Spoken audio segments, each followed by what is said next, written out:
Con el patrocinio de Global P&G, contadores y consultores en el Reino Unido, presentamos el siguiente programa.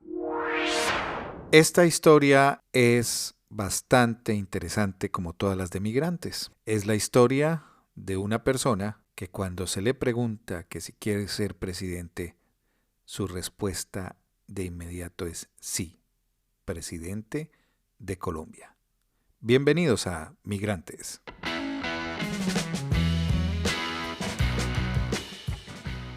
Hugo, muchas gracias por estar en Migrantes. Tú estás aquí porque eres una persona que inspira con tu historia. Te hemos conocido y sabemos tus sueños, tus gustos. Pero arranquemos por ahí. ¿Quién es Hugo Enrique Osorio? Tengo que ser honesto y reconocer que debo cambiar el discurso porque decía siempre un joven muy soñador. Ya no soy tan joven, pero sí sigo siendo un hombre y un ser humano muy soñador. Creo que siempre me he destacado por eso. Un ser humano muy apasionado también por el campo social. Creo firmemente que nuestras vidas tienen un propósito y es el de poder influenciar a otras y ayudar positivamente y así dejar un legado en la vida de muchas personas en esta generación. Y sobre todo, si por algo las personas siempre me recuerdan es por el hombre apasionado por su país Colombia, muy patriótico en el buen sentido de la palabra, que ama a su país con locura, pero también es muy consciente de las oportunidades que le brindó el Reino Unido. Hugo, ¿tú naces en Colombia o naces en el Reino Unido? Yo nací en la ciudad de Pereira en el año 93. ¿Y cuándo llegas a...? En el año 95. En el año 95, como muchas familias, buscando un mejor futuro, buscando más oportunidades. Mis padres viajaron a Londres junto conmigo, en situaciones muy difíciles económicas. Y ahí empieza como esa historia, ¿no? Esa aventura. Yo creo que ni mis padres imaginaban que iban a estar tantos años en Londres. Venían por quizás crear un capital financiero y poder regresar de pronto con una estabilidad financiera mejor a Colombia. Pero las cosas se prolongaron y creo que había un propósito mucho más allá de eso con venir a vivir al Reino Unido. ¿Cuántos años tenías? 2 años. Empiezas tus estudios aquí, tu adaptación al inglés. Yo tengo memoria por ahí desde los 5 o 6 años en adelante. La verdad no me acuerdo cuando llegué aquí, de nada de eso tengo recuerdo. Pero más que nada, sí creo que se crea como un clash de identidad, un choque de identidad, por así decirlo, porque yo soy colombiano. O sea, usted nació en Colombia, pero yo no tengo recuerdo de Colombia. O sea, yo estoy en Londres y esta es la ciudad donde me he criado y es la ciudad que recuerdo. Y en ese entonces no era como ahora que están las redes sociales y Google y uno podía mirar fotos. Entonces quizás la imagen de Colombia era algo en la imaginación. Y en mí se empezó a crear ahí esa obsesión por Colombia, el país en el cual nací, pero no conozco. Y ni tengo recuerdos. Y vives con tu padre y tu madre, porque es lo que nos cuentas, que migras con ellos, pero ¿alguien más de la familia estaba también? En ese entonces no. Cuando tenía 6 años, en el año 99 nacieron, mi mamá tuvo mellizos. Y luego al siguiente año tuvo otro bebé en el 2000. Entonces ya somos 4. Son 4. Pero me imagino que esa Colombia de la que tú no podías ver, porque no existía, digamos, tanta tecnología, sí la podías escuchar. Me imagino que a alguien hablabas por Y palpar y teléfono y sentir y sentir saborear con la... saborear la radio, me imagino que también estaba presente. Pero hablabas con tus familiares en Colombia, te contaban del país. ¿Dónde empieza ese amor por ese país? Eso viene de casa. Mis padres también son muy patrióticos. Mi papá es de Cartagena. Entonces por ahí tengo sangre costeña y mi mamá es de Pereira. Pero siempre la música yo creo que fue algo súper importante. A pesar de las difíciles circunstancias en las cuales salieron de Colombia, en la casa nunca se habló negativamente de Colombia. O sea, Colombia es un país alegre, Colombia es una bendición, Colombia es lo mejor del mundo. En la casa toda la vida se cocinó comida colombiana. Crecí con mi mamá escuchando mucho Pastor López y mi papá Diomedes Díaz. Entonces creo que eso fue formando mi carácter y al crecer también me daba cuenta de que era muy colombiano, de que de pronto no era como el resto de mis compañeros ingleses, de que en mí había algo diferente. en el buen sentido.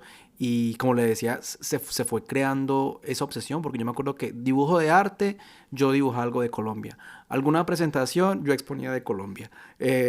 O sea, era una opción donde me decía, en inglés me decían, you talk too much about Colombia, que yo hablo mucho de Colombia, pero creo que empezó, y yo creo que también viene de parte divina ese amor que uno empieza a sentir en el corazón por el país de uno. Una curiosidad, ¿tenías clase de español? Cuando ya entré a bachiller, sí. Y Sí. me imagino que aprovechabas la clase para ser líder. Sí, hubo una ventaja que no teníamos que ir mucho a la clase porque ya sabíamos español, entonces era como aquí una materia extra, entonces no tenía que ir mucho a la clase, em, pero sí, creo que el español también era una ventaja muy grande, el tenerlo perfecto. ¿Te iba bien en el colegio? Sí, sí, nunca, o me siento yo, nunca fui el más inteligente, aún todavía siento que no soy muy inteligente. Lo que sí siempre, y lo digo con humildad, he sido el más berraco, el más esforzado, el que no entendía pero se quedaba después de la clase con el profesor, el que se esmeraba por entregar la tarea de la mejor manera, el que en su tiempo libre trataba de leer un poco más, pero en comparación con los jóvenes a mi alrededor y los otros colegas no me sentía tan inteligente, pero sí era muy aplicado. El único problema que siempre le ponía a la que a mi mamá es que hablaba mucho, pero eso es, yo creo que viene de la vena política. Hugo, el sector en el que vivías, ¿qué recuerdos tienes de esa Londres, de ese colegio, de esos amigos? ¿Sentías que estabas contento, te faltaba algo, te sentías integrado en ese momento?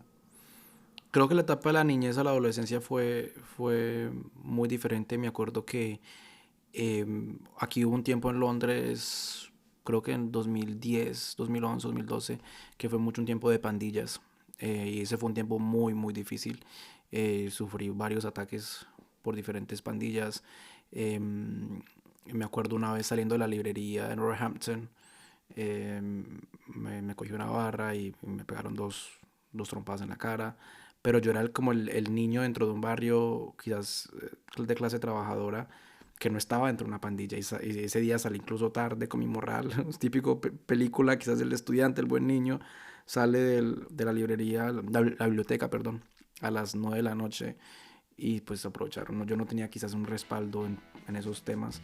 Y otra vez también saliendo del colegio, me pegaron otra pandilla. Pero era eso, como que yo no estaba escudado nunca me involucré en ningún tema violento. Entonces, esa etapa de esos años fueron años difíciles. De la adolescencia no lo recuerdo con mucho grado. ¿Estas pandillas eran más de la ciudad de Londres o eran pandillas, grupos de migrantes o grupos de gente que precisamente por estos años vivían esas dificultades? Había un poco de todo. Había un poco de todo. Y si lo llevamos a un tema social en estos lugares, bueno, lo que conocemos los estates, que son las viviendas sociales, en muchos de esos lugares los padres nunca estaban presentes, ¿verdad? Los niños llegaban a estudiar, estaban solos. Entonces, en el barrio donde estaba, que era Roehampton, como que había un centrico donde estaban las tiendas y la tienda típica de pescado con papas, y ahí era como donde se reunían todos esos jóvenes. Yo, gracias a Dios, siempre tuve como, quizás mi papá trabajaba, estaba mi mamá en casa, o alguien que nos cuidara, nos controlara, a qué hora llegó, para dónde va. Y creo que esos jóvenes pues carecían de eso, ¿no? De ese cuidado de unos padres que estuviera ahí pendiente de ellos. Tus padres, tu familia, algo muy importante por lo que escuchamos. Esa relación con tus padres, ¿recuerdas verlos trabajar con esfuerzo? ¿Qué recuerdos tienes? ¿Qué recuerdas de ellos? Sí, siempre los recuerdo muy echados para adelante, muy perseverantes, muy berracos, es la palabra en Colombia. Porque hoy en día yo también pienso y digo, ¿será que yo a los 22 años me iría para otro país donde no hablo el idioma, donde no conozco absolutamente nada, sin un estudio profesional, simplemente por buscar un mejor futuro para mi hijo o para mi familia y buscar un mejor porvenir? No creo que lo haría, ¿no? Un día me fui para Colombia, pero al menos llegaba al que era mi país y hablaba el idioma, al menos tenía con quien defenderme, y tenía un primo, una abuela, un tío. Pero fueron muy perseverantes, y esos años de los 90 fueron muy difíciles, extremadamente difíciles, especialmente la imagen de Colombia en ese entonces no era muy positiva, que digamos, no era lo mismo ahora decir Colombia que en ese entonces, y me acuerdo que lo ubicaban a uno como de vivienda en vivienda, entonces había que como que rodar con las cosas para donde lo mandaron uno aquí el council, que es como la alcaldía municipal, si lo mandaban uno para un lugar, vea para acá, y siempre vi mucha perseverancia en ellos. Los años antes de recibir la residencia aquí creo que fueron los más difíciles, donde mis papás ya estaban como que ya, vámonos, ya estamos cansados de lo que hemos vivido aquí tantos años, y en ese momento recibimos la residencia gracias a una amnistía de Tony Blair, que creo que muchos latinos salieron cobijados bajo esa política pública de ese momento, pero llegó en un momento donde yo creo que mis padres están a punto de tirar la toalla y muy cansados. Ese punto permite que tus padres sigan con ustedes aquí. Tú terminas tu colegio y ¿cuándo les dices a tus padres lo que quieres hacer en tu vida? Eso ya fue mucho más adelante. Ellos ya sabían que yo era muy apasionado por el tema de la política en Colombia y del trabajo social en Colombia. Aquí yo empecé como traductor en el London Assembly, que es la alcaldía de Londres. Siempre estaba involucrado en todos esos proyectos. Aquí trabajamos mucho en el reconocimiento de la comunidad iberoamericana. Pero en el 2017 yo estaba haciendo la maestría en Derecho Internacional y fue un tiempo donde conectó con el plebiscito por la paz y con todo el tratado de acuerdo de la paz con las FARC. Y yo decidí enfocar mi tesis en el tema de la restitución de derechos humanos en Colombia y cómo esta negociación iba a proteger los derechos humanos de ahora en adelante en mi país, Colombia. Y me dijeron que era buena idea también hacer un poco de trabajo de campo en Colombia. Y yo dije, perfecto. Y me iba unos meses para Colombia. Hasta ese día yo creo que como que vivir en Colombia como tal no estaba tan en mi mente, pero me fui unos meses y terminé queriendo quedarme más y quedarme más y quedarme más. Hasta que les dije un día, no, me quedo. Pero esa vez que fue en el 2017, me fue súper mal. Terminé devolviéndome. Y en el 2019 volví a intentarlo. Pero a lo que me preguntabas si era un poco irónico y lógico también. Mi papá me decía, no tiene mucho sentido el que nosotros nos venimos para acá para darte un mejor futuro y decides regresarte y devolverte, pero creo que ya las herramientas con que volvieran muy diferentes. Me voy a devolver en la historia porque estábamos en el 2010 y terminas el colegio y quieres seguir tus estudios, quieres estudiar tu maestría. ¿Qué piensas ahí en ese momento de terminar el colegio? ¿Qué sigue en tu vida? Siempre me había encarrilado por el tema político, siempre sabía que quería hacer algo con el tema social. Me desanimé mucho en la carrera porque solo creo que fue en el último año que vimos como mucho trabajo social, liderazgo, donde estudiamos figuras como Mahatma Gandhi, como Nelson Mandela, pero había mucha teoría. Yo decía, yo quería aprender sobre trabajo de campo. Eh, terminé el bachiller y estaba seguro de lo que quería hacer, pero me fue mal, no totalmente mal, pero no me fue como esperaba en los GCSEs, que aquí son pues, los exámenes a final de bachiller para entrar al colegio y luego a la universidad. No saqué quizás el puntaje que esperaba o que necesitaba para entrar a la universidad que yo quería. Y repetí. Y creo que eso es un mensaje que siempre le mando a los jóvenes también, ¿no? ¿Repetiste los exámenes? Repetí los GCSEs.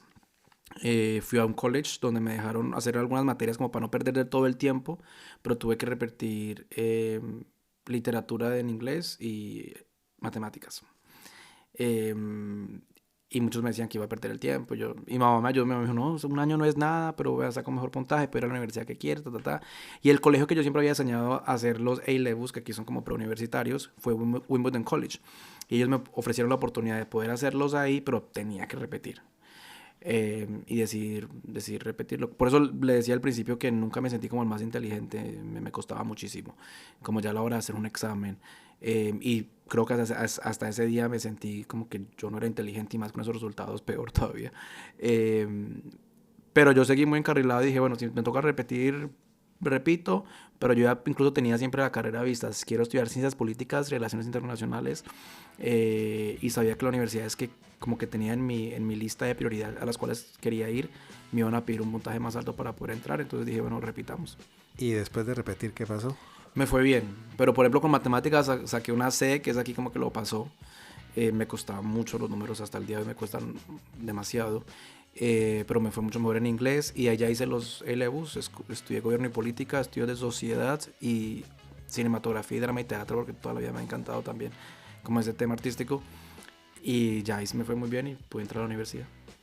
Bueno, para los oyentes que no están familiarizados con estos exámenes, es algo así como los estudiantes presentan esos exámenes y no quieren saber nunca más de ellos. Pero por otro lado, esos exámenes definen mucho, digámoslo, el futuro, como lo veríamos los latinos, profesional, universitario, las carreras, todas las profesiones de los estudiantes. Ganas, sacas un mejor puntaje, estudias lo que quieres, ya ha llegado a ti ese llamado, ese vocare del servicio, de darse a los demás, estudias tu carrera y ahí conectas. Hay una pregunta anterior y es, habíamos dejado un Hugo que conocía Colombia, digamos, por sus padres. En todo este tiempo de colegio, ¿viajas a Colombia? Sí, cuando llegó la residencia por fin, creo que fueron 14 años, no, perdón, sí, entre 12, 14 años que mis padres no iban a Colombia, creo. Y también para mí era, pues voy para Colombia, el país, por fin lo voy a conocer.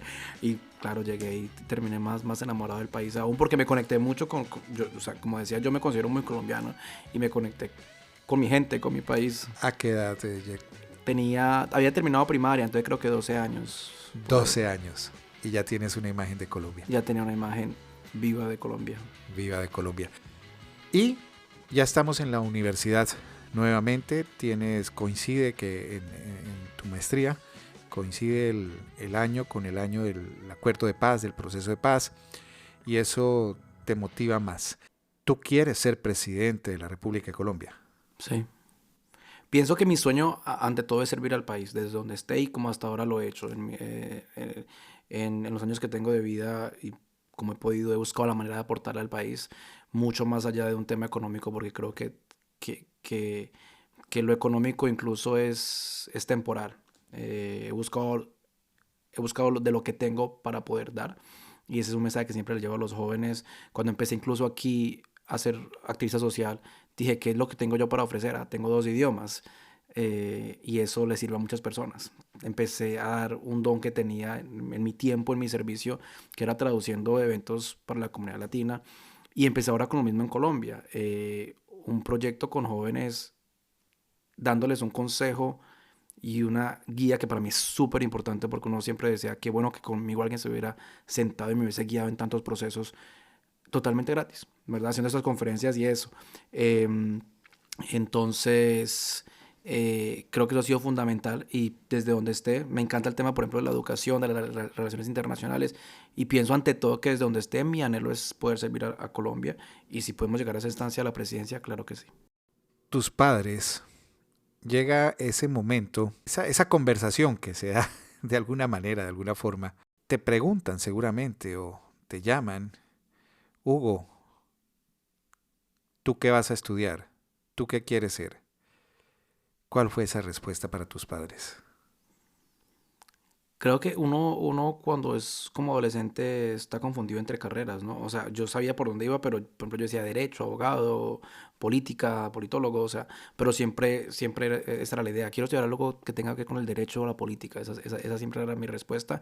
Y mi papá viene de familia que le interesaba mucho también el tema político, entonces yo creo que entendía esa pasión que tenía. Pero sobre todo yo siempre buscaba algo que tuviera que ver como con el tema social. Incluso por eso luego hice la maestría en Derecho Internacional, porque cuando empecé a mirar el enfoque de la carrera iba muy conectado a lo que yo quería aprender, que era todo el tema de derecho internacional humanitario, del derecho a refugiados, del derecho migrante, la protección a civiles, bueno, todas esas cosas que yo decía, esto es lo que yo quiero aprender, y quizás no vi en la carrera del pregrado y pude hacerlo en la maestría, pero siempre mi enfoque fue el tema social. El tema social.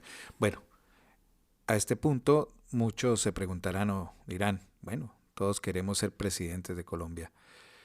pero tal vez pocos lo decimos en voz alta. Y lo otro es que Hugo tiene ese sueño, ha empezado a construirlo y tiene mucho que contarnos cómo va avanzando ese gran sueño. There are many aspects of social policy that I believe that need to be worked on within government. One of them is to ensure that working class families, working class students and young people get the support to go into education, get the support to stay in our country and be active members of society. I believe the government needs to work to make sure that education is appealing for all and that enough opportunities are out there and that not the most important jobs and most influential jobs in our society are occupied by those students that went to the top 10 universities.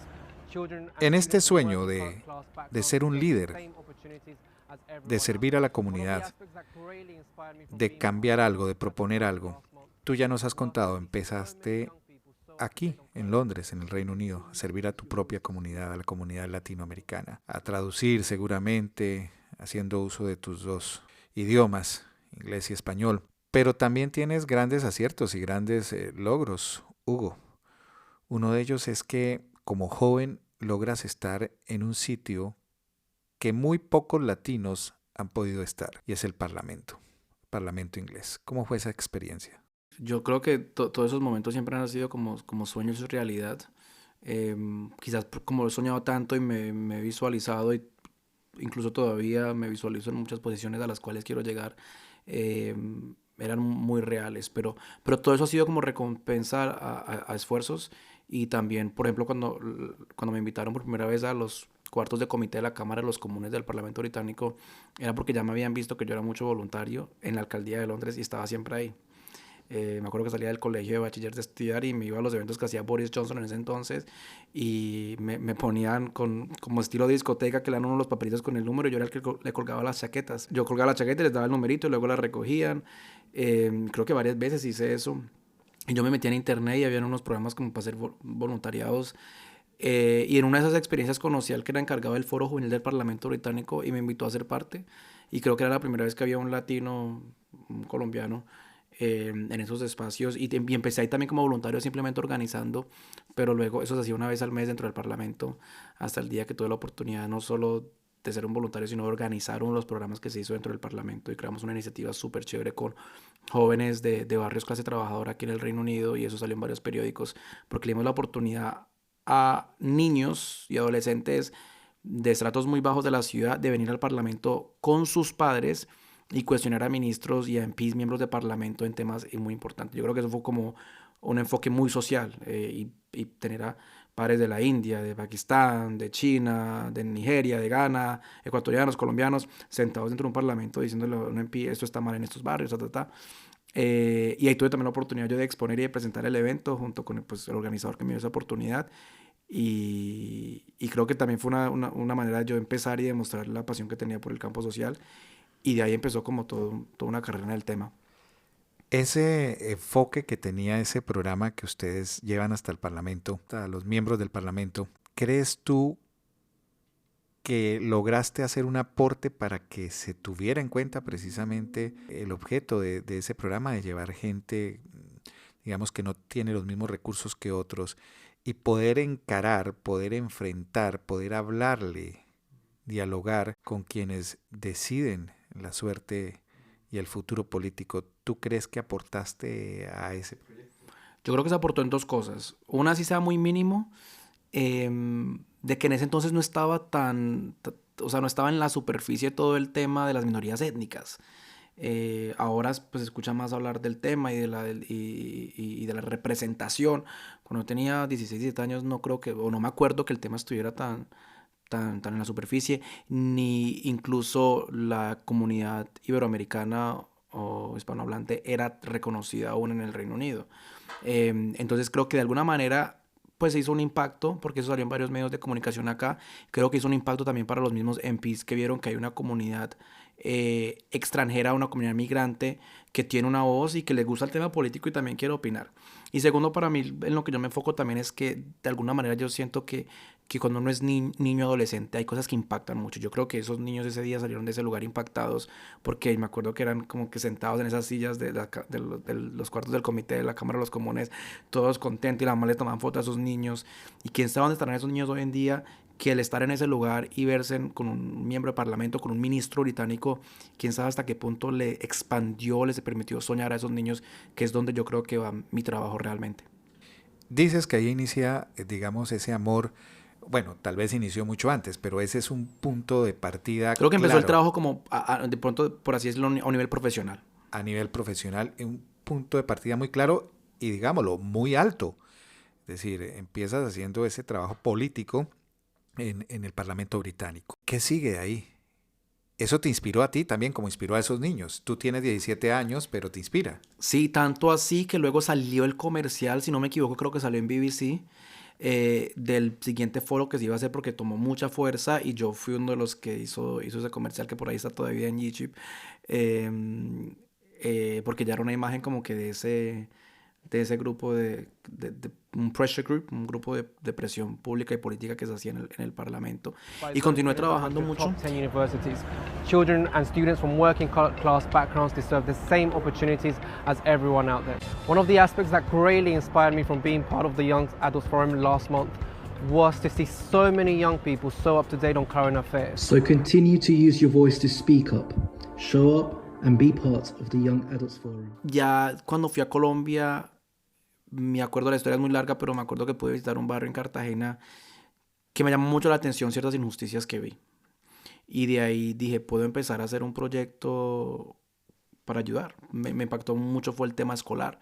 Y creé todo un proyecto, una fundación para apoyar con temas escolares a los niños que estaban ahí. Todavía estaba viviendo acá y hice el proyecto allá una Navidad. Y ese proyecto y esa llegada a Colombia tiene que ver con esa charla con tus padres, de decirles, yo lo que quiero es estar en Colombia sirviendo a mi gente. Sí, o sea, yo fui a Colombia, lancé el proyecto, era como la primera vez que lo iba a hacer, recogimos aquí dinero. Para mí, yo creo que cuando es niño, pensaba antes que solo era yo, pero veo que los niños siempre les encanta el morral del colegio, los útiles escolares, el primer día del colegio uno estrena los cuadernos, y creo que también es una manera de motivar el tema educativo. Y recogimos, creo que fue como 200 o 300 maletines con útiles escolares, con el logo de la fundación, y lancé el proyecto y volví acá, pero ya volví acá y sentía que tenía un pie allá, que quería volver. Y ya a un punto donde me fui a hacer la tesis allá, pero ya como comentaba al principio, pero ya era con la idea de que me quiero quedar en Colombia. Te quieres quedar en Colombia, vas a hacer la tesis, te encuentras esa Colombia del 2017. Y Hugo, ¿cómo se llama tu fundación? Se llama GKC, es en inglés Generation Kingdom Culture. Sé que quizás muchos le dan una connotación religiosa, pero para mí es más una connotación de identidad. Obviamente me creía que en un país que tiene no sé cómo se dice en español, una monarquía constitucional. Y me gusta mucho trabajar con los jóvenes el tema de identidad. Por eso le llamo Generation Kingdom Culture.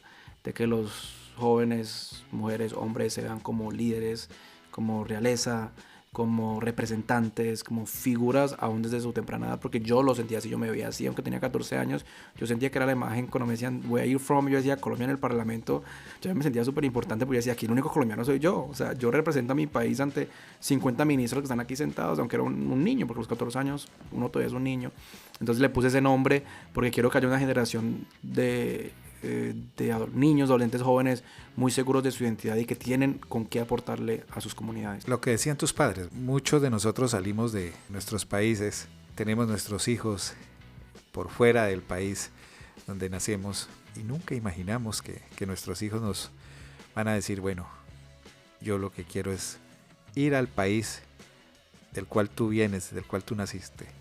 No, perdón que le interrumpa, lo más difícil para un padre colombiano es que de cierta manera uno aquí se cría con mucha inocencia, o dicen ellos. Y mi mamá decía, no está preparado para Colombia. En Colombia la gente es viva, la gente es, verdad, lo que llaman la milicia indígena, que no es tan bueno, pero así le dicen, ¿no? A esa como astucia, hay que estar vivos, si te van a hacer algo, si te van a robar, vean, no me vas a sacar el teléfono, esto. Y yo he sido muy aventurero y yo le decía, mamá, voy a coger un bus, me voy para Medellín. Mi mamá va a coger un bus por tierra para Medellín. Y creo que fue difícil para ellos como entender que yo ya andaba por allá haciendo mi vida. La próxima semana. Que en Bogotá a mí me sentaba en la Plaza Bolívar todo el día a ver qué oportunidad había. Muchas veces me entraban al Congreso y yo era ahí sentado a ver a quién le pedía trabajo de los políticos. En mi mente quizás de ingenuo todavía en ese momento, y almorzaba una avena con la almojábana, que son deliciosas ahí en la Plaza Bolívar en Bogotá. Pero como decía usted, con tantos sueños, y llegó el punto que me tuve que devolver porque no conseguí trabajo, y ya llegó un día donde me aburrí de estar como en ese sonzón de rogar por un puesto. Con el patrocinio de Global P&G, contadores y consultores en el Reino Unido, presentamos el anterior programa.